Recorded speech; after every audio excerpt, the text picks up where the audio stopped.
duraan dursee akka hunda dandeenyu godhee kana siin ga'ee waaqayyo haadha isaa wajjin galatoomuu jedha. Jirtu jecha Haacaaluu Hundeessaati.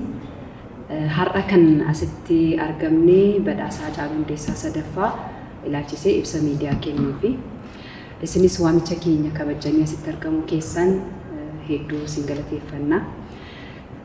Sagantaan kun faawundeeshinii Haacaaluu Hundeessaatiin kan qophaa'e badhaasa Haacaaluu Hundeessaa waggaa waggaan waxabajjii 22 kan gaggeeffamu guyyaa Haaceen koo wareegamee fi kennita isaa itti fufsiisuufi.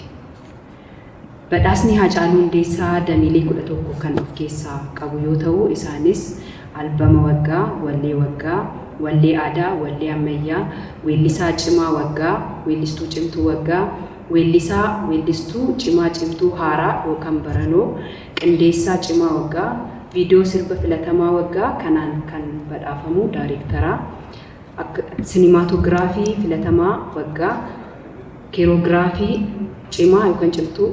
Akkasumas awaardiin kun yookaan badhaasni kun kan of keessatti qabatu muuziqaa keerii fi laayiftaayimiidha.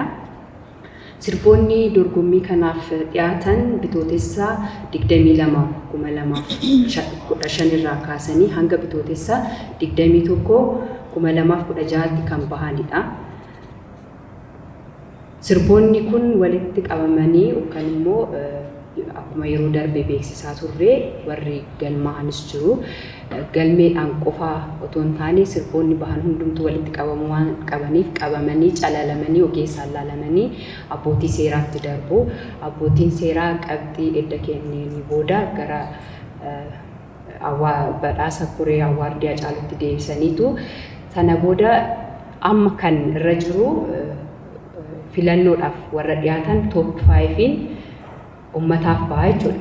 Akkaataan qabxiin itti kennamu persentiin 10 ummataaf yoo ta'u achi keessatti persentii 90 fi persentii 100 kan kennamu jira.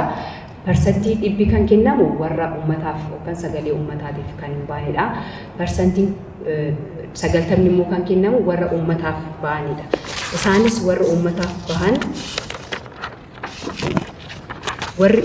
bahan albama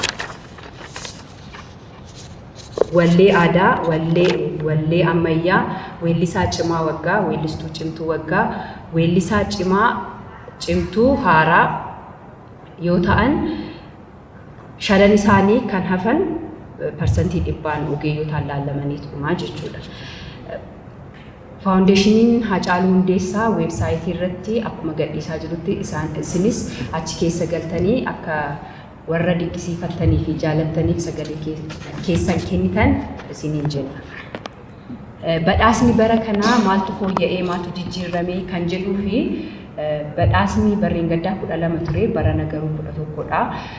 Kan walitti ida'aman jiru fakkeenyaaf weellisaa cimaa haaraa fi weellisaa cimtuun haaraan barreen gaddaa kophaa turanii barana garuu walitti ida'amaniiru.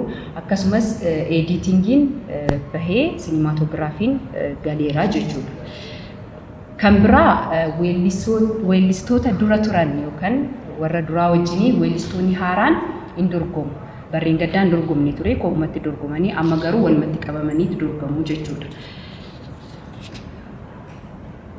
Awaardiin keenya baranaa kan adeemsifamu akkuma beekamu waxabajjii 22 yookaan Juun 29 wareegamuu Haacee keenyaa sababeeffachuudhaan kan gaggeeffamudha. Galmisaas asuma iskaaylaayitii isa durii irratti jechuudha.